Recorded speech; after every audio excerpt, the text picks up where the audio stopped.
Hey guys, today we're going to be looking at the economic growth of the United States after the Civil War and after the period of Reconstruction. Indicator 4.2 is going to deal with economic growth of the United States and how the government is going to support and protect this economic growth. That's what Indicator 4.2 is going to be about. So, make sure you write that down. With that, let's get going.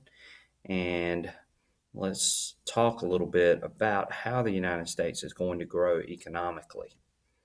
And the main thing, and you need to make sure that you have this chart copied down, are the factors of economic growth. How is the United States going to cause this growth to happen? And what are some of the things that are going to be in their favor in order for this to happen? So we got to look at these factors of economic growth. The first thing is the United States has plenty of land at this point. All the resources and things that are within the United States, its God given resources, are going to help attribute to the economic growth. The other thing is what we have discussed with the Industrial Revolution is the idea of the entrepreneur. Entrepreneur is someone who will invest money and will take that money to try to start something new, usually a business. So entrepreneurs are persons who organize, operate, and take a financial risk in order to make money. And there were a lot of entrepreneurs in the United States after the Civil War and after the period of Reconstruction. We also had a huge labor force, plenty of people willing to work. We're going to see a flood of immigrants during this period, so labor is going to increase. And then we had a lot of money, a lot of capital was available to the United States at this point. So those are the factors. Make sure you have this chart copied down. Make sure you know those factors of economic growth. So, what are some examples of the government molding the economy? We're gonna look at five of them. So these five examples are going to help shape our economy. Um, from 1789 on up. The first one being the National Bank. Remember, we've discussed the National Bank before, how it was controversial, but it was created by the government to provide money and lending to encourage the economy naturally.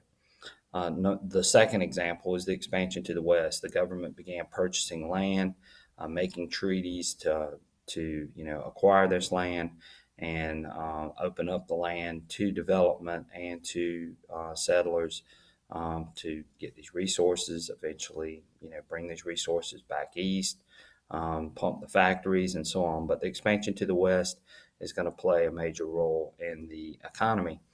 Number three is a Supreme Court case. You need to know this one, Gibbons versus Ogden.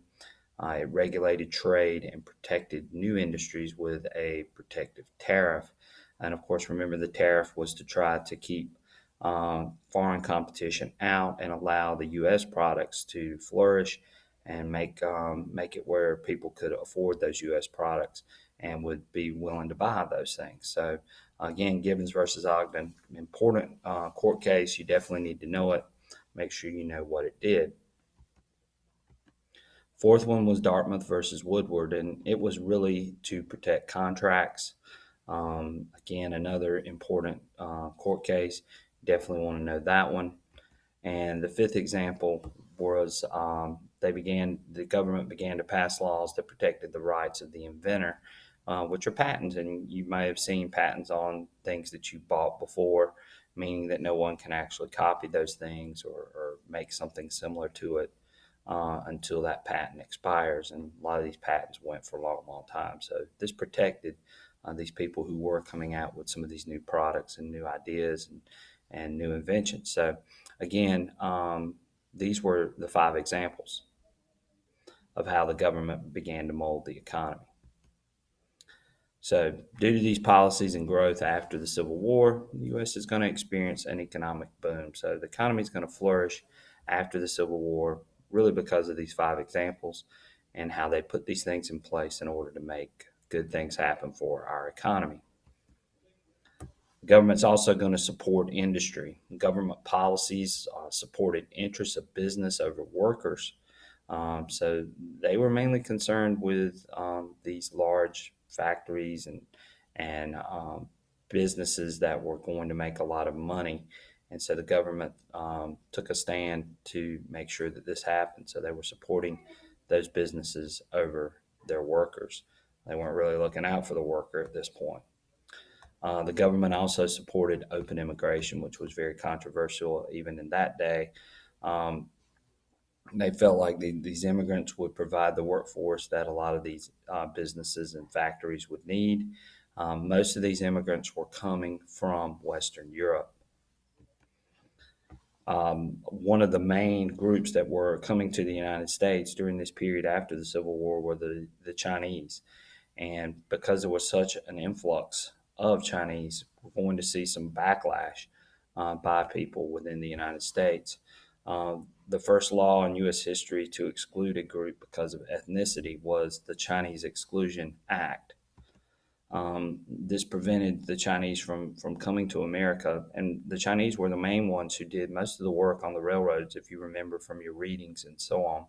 And remember, the railroads were taken off during this period as well. So the Chinese played a major role in that. But now it looks like, they don't want the Chinese, and so they're trying to prevent immigration of the Chinese to America.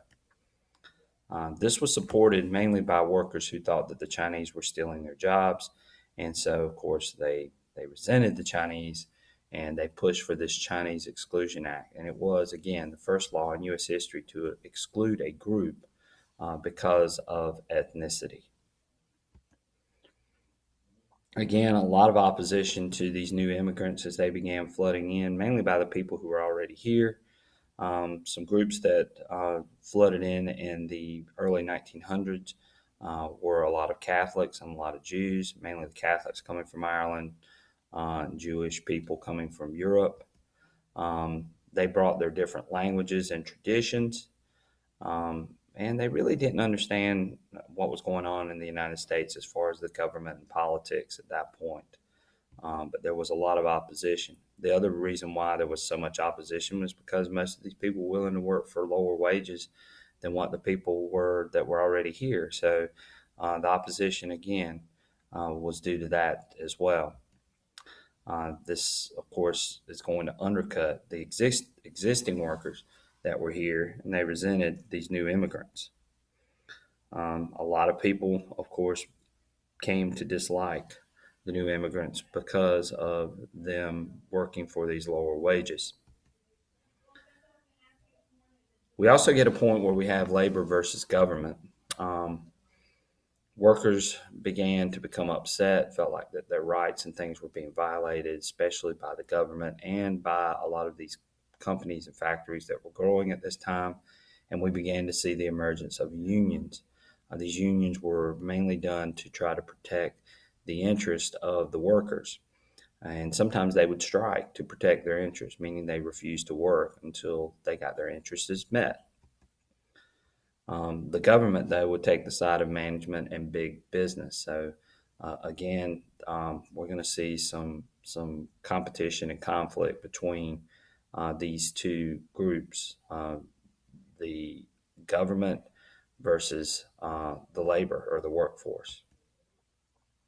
U.S. troops were sent in to break up strikes and sometimes even jailed some of the strikers for refusing to work. So the government, again, is taking the side of big business and management. Workers really felt neglected by the government during this period. They felt like they had been turned on and the government wasn't supporting their interests, which is why, again, we see the emergence of unions and we see strikes begin to happen. Okay, that's going to do it for 4.2. Make sure that you filled out all of your information on your note sheet and you get it checked off. If you've got any questions, write those questions down on your note sheet and make sure that you review the video, especially before our next assessment. And hopefully you understand anything. If you got any questions, again, write them down, or you can see me, and I'll be glad to help you answer those questions. Okay, I will catch you guys on the next one.